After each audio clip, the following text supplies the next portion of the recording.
Welcome back. I'm Caitlin with Wiregrass Daily News, and I'm here this morning with Miss Kylie Spears, who is the director of Meredith's Miracles. Good morning, Kylie. Good morning. Thank you for coming in this morning. Thanks for having me. So, tell me about Meredith's Miracles.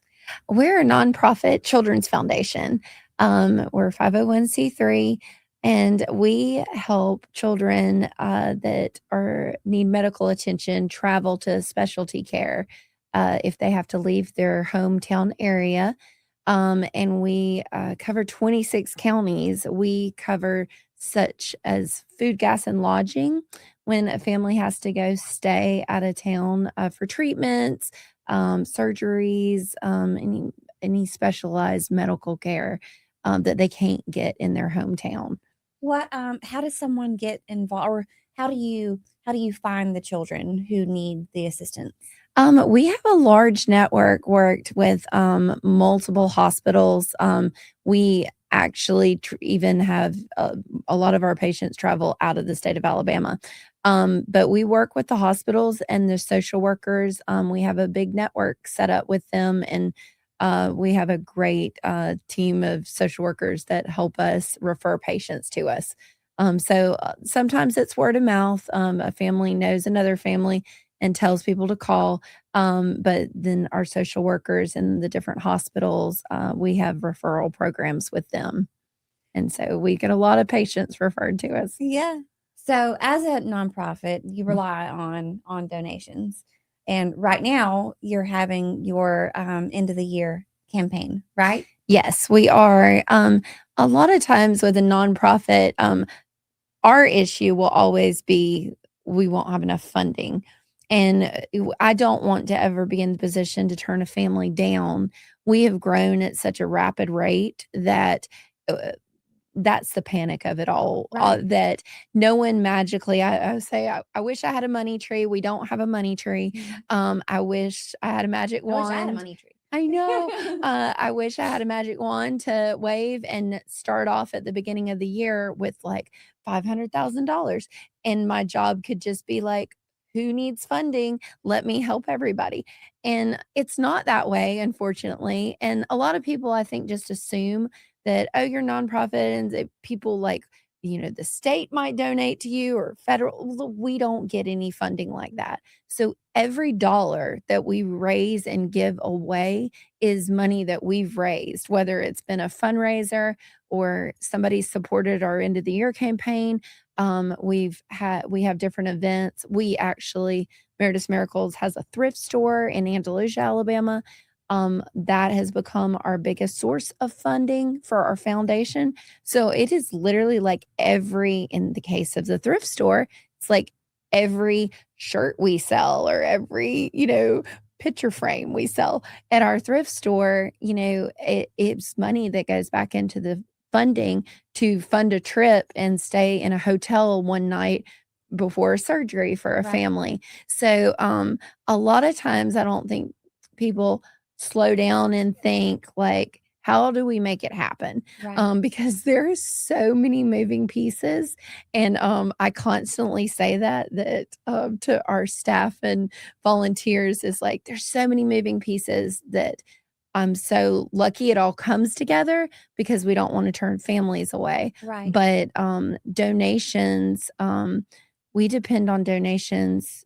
It's our lifeline to be able to help these families. So if someone has ever thought of like, oh, I'd like to help a child, or I've heard a child has cancer in my hometown, or is going through major surgeries, or even having lifelong disabilities, that if you've ever thought about helping one of those families, that is where we come in, to where if you donate your money, we can guarantee that it's going to that. Right. We actually even verify each child attends their appointments.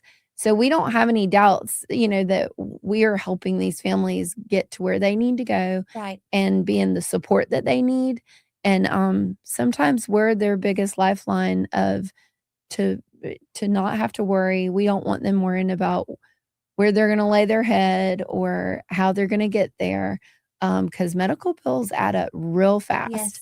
And we don't cover medical bills, but we cover the non-medical of, like, food and lodging and gas, and it just adds up when a family's traveling. It does, and especially if it's a child who has seen multiple surgeries Yes. or multiple treatments, and those certainly add up. So what Meredith's Miracle does essentially is make sure that the parents can get there Yes. and can sleep Yes. soundly Yes. while they're dealing with something so traumatic and so scary.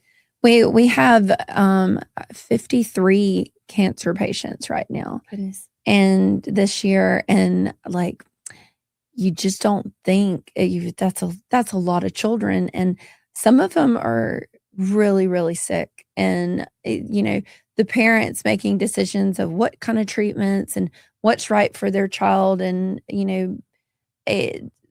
that's where we don't want them to worry about, like, the last thing they need to worry about is it is just the little things outside of what they're already dealing with. And that's how Meredith's Miracles came about. Meredith McGlamory is the foundation was built in memory of Meredith. And she was 3 and had cancer, a childhood cancer. And her family were from Covington County, and our little town in Andalusia is such a great little town. And after seeing them travel for 2 years back and forth to Birmingham, like, it takes a toll on a family. And people were starting to, like, give gas cards or say, hey, let me get you a hotel so y'all don't have to travel up at 3 o'clock in the morning. And so the McGlamory family, they felt such love over those times when Meredith was sick, that after she passed away, they were like, there's just really such a need. And it was such comfort that they could travel and not have to worry about that, or try to budget to where, they shouldn't get a hotel and they should travel in the middle of the night and stuff like that. And so after Meredith passed away, the foundation was established in 2005. And it has just grown. We just celebrated 20 years. Wow. It's grown so much and helped so many children in her honor. I was about to say, what a tremendous way to honor that baby. It's really neat to help so many children. Yeah. Wow. It's really neat to watch. I've been involved in their fundraising for 20 years. But then I was director in 2018. I took the director position. And so now I get directly to help the families. Before, I just helped do the fundraisers. But getting to know and close to our families, like, oh my gosh, I get teased because I'll say, oh, so-and-so, oh, they're my favorite. They're one of my favorite families. And then the next one I'll be like, oh my gosh, my favorite. Yes. And they're all your favorites. Yes. That's okay to have all favorites. I know. I do just love them so much. So we do get to love on them, and just we get really close to them when they're going through such hard times. We're a lot of people's lifelines of, we've lost some children, and you will never forget those children that we lose, that we get close to. But I feel like my job's the most important job in the world sometimes. I think it's because at least at the very top. Yes. So the list of important jobs is certainly up there. So it's really so I'm kind of pleading with the end of the year campaign, because we depend on the funds. Last year, our end of the year campaign brought in around $75,000, and this year we've only brought in a little over $20,000. Goodness. So I'm kind of, you do a budget at the beginning of the year and try to budget out how many families you can help. And last year's budget was around $280,000 that we would give out this year. And we've exceeded that. We just went over that mark the other day. And there's no way to judge that, really. You budget, and Right. I always say you're kind of budgeting pretend money, because I got to go raise it somehow. Right. And so anyway, we helped over 423 children, and the numbers haven't been finished for the year, so that number will be higher. We get in constantly. Almost half of those patients are new. Yeah. Which is huge. So the end of the year campaign is so crucial for us to be able to set up at the beginning of the year and see what we can budget for this year to help how many children we, and like I said, we last year we helped 416 kids, and this year we've already exceeded that. We've exceeded the funds. So I'm always trying to figure out where the next funding's coming from of, how we can raise more money. If anybody listening knows of any grants we can apply for or any foundations that we can talk to. Sometimes clubs, will donate money, but it's so needed.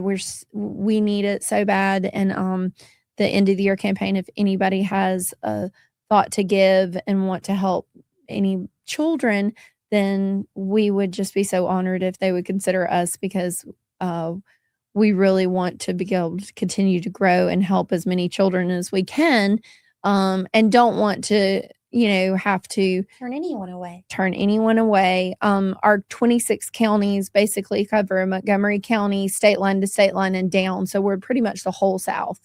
I was going to ask what Yes. counties do you serve? Yes, it's 26 counties and it's a large area.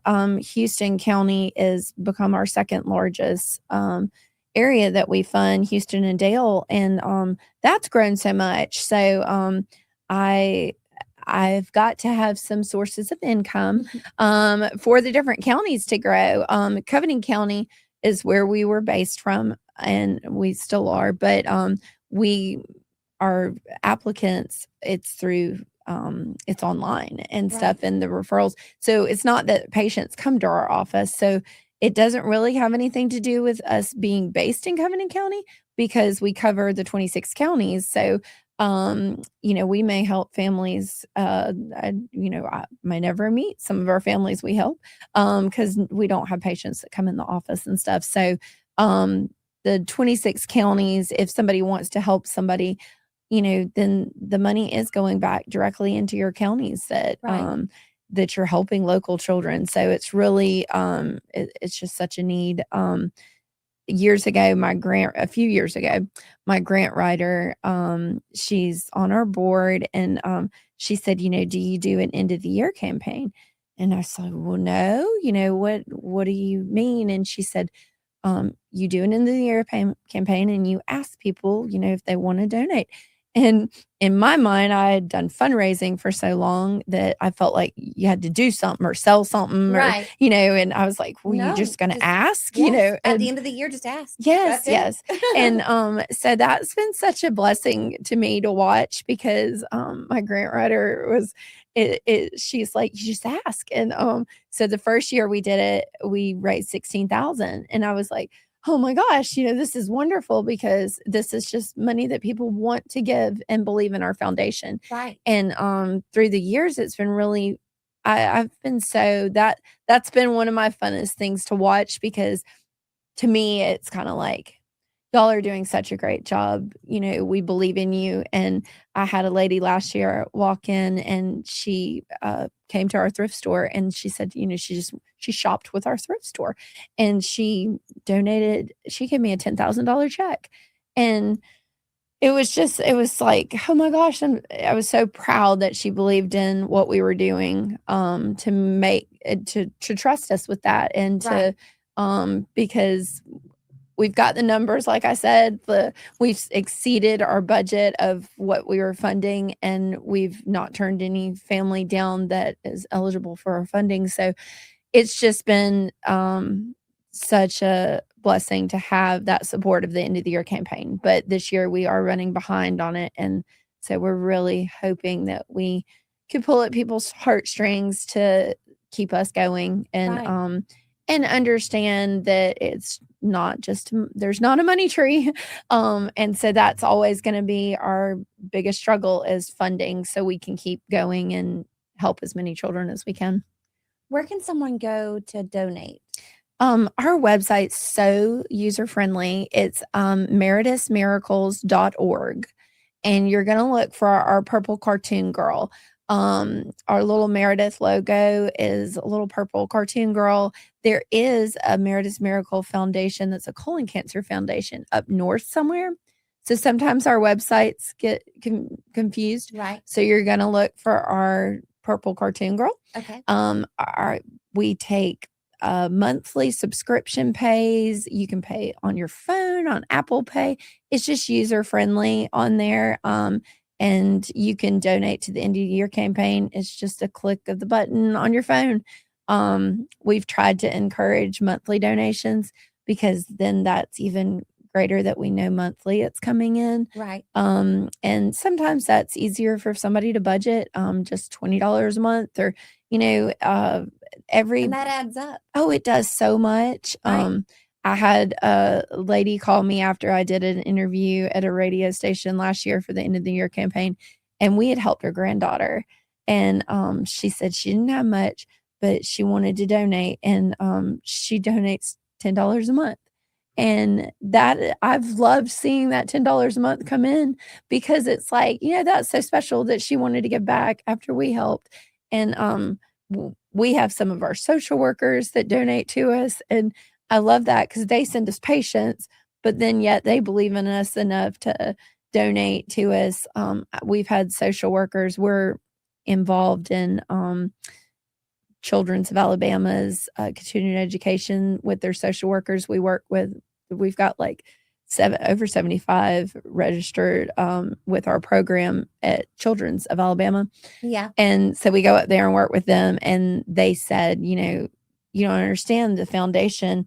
Like, if we have a patient, we apply for y'all first. Like, and she's sometimes, foundations aren't able to respond as fast and stuff. She said sometimes they'll wait like a month or two for a response on some foundations. And we're immediately. That's what I'm saying. You guys are probably right there. We do. And we also cover emergencies. And so our emergency response is we monitor that 24/7. So what better foundation to reach out to? I know. We really try to do a good job and make sure you're there for the emergencies. Yes. All about important. It is. We've worked with several Lifelight units and then the hospitals. Like, we really do have such a great network built with them that we don't want a family to be in a scary moment and not be able to react and be there for their children and stuff. So we cover NICU babies. We have all our newborn babies. I think we've had over 92 babies this year that we've helped be born. Families, if they're a NICU baby and have to be transported somewhere else, and sometimes the parents are there months. Yes. We help with the Ronald McDonald houses for families to stay with them, and we've partnered up with the Ronald McDonald houses. So we have really good relationships built with everybody. We just have to keep the funds to keep doing it and reach more and more families. Yeah. Well, okay. So with that being said, please head over to meredithmiracles.org. It's going to have a little purple girl cartoon on it, and that's where you'll donate to the end of the year campaign. You can also sign up for monthly subscriptions, donations. Yes. And then also you have your storefront, your thrift store in Andalusia. Yes. So there's multiple ways to donate, especially at the end of the year campaign. It's important. It's kind of a last ditch effort to meet that goal. Yes. For this year. And again, what better campaign or what better foundation to donate to? What an amazing thing you're doing for families and children here in the Wiregrass area. I can't think of a better foundation. If you're going to donate any money at the end of the year, this year, I'd say Meredith Miracles is a good one to choose. Thank you so much. And it is a tax write-off. If anybody has any businesses that needs a tax write-off at the end of the year, but we send a thank you letter with our tax ID number for your accountant. So, I mean, we just appreciate it so much to be considered. Our thrift store, if somebody cannot donate money, we take donations of gently used items at our thrift store. Like I said, that's been one of our biggest income sources for the foundation. Or if you come shop with us, we have a great thrift store in Andalusia. and it's called Meredith's Miracle Thrift Shop. And then we also have our big annual Cookies with Characters coming up in February. So Right. we always have something going on that you can support us. And our website's got all our information on it. And we have Facebook pages. So just look us up and and personally call me. Like, I would love to talk to anybody if they have any questions or something that I didn't think of to say, then I would love to come talk to anybody's clubs or just the more education and like awareness that people are, the more people we can help because people, we're reaching more people bit by bit that we talk to. Right. Right. So Well, thank you. Thank you so much, Kylie, for coming in thank today. you for having me. Yes, and good luck. Best of luck for your end of the year campaign. Thank you so much. Thank you.